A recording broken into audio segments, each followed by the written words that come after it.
Now, dollar cost averaging or DCA, like as you've seen, is a process whereby you buy a coin little by little instead of buying everything at once during a trade session. How do I mean? Let me use an example.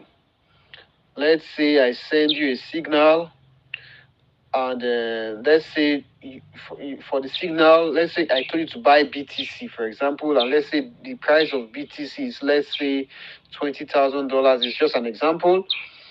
And your plan is to buy this BTC at that price of $20,000 with your capital. You are going to buy fractions of it, actually, fractions of that $20,000. And your capital is, let's say, the capital you want to use to trade is $100.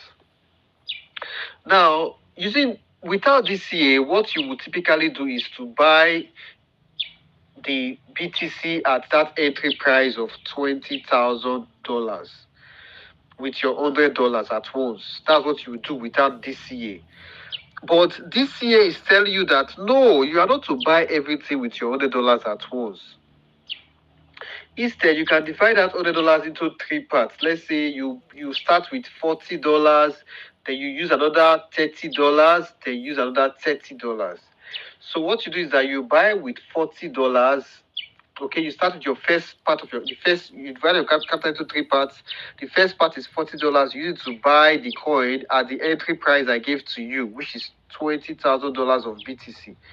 So if, for example, after buying, the price starts rising from $20,000, it rises to 20,500, 21,000.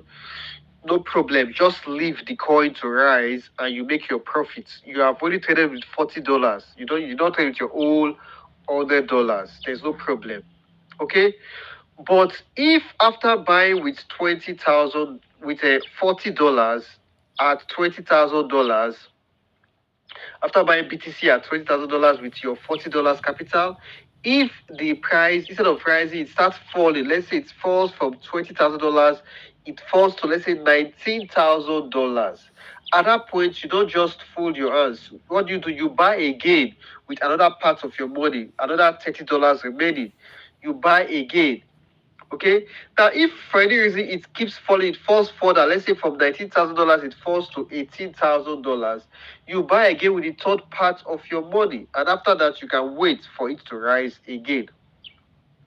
Now, the advantage of this strategy, instead of buying with your whole $100 at the first price of $20,000, the advantage is that when you do this, you reduce the tendency, especially for futures, you reduce the tendency to be liquidated.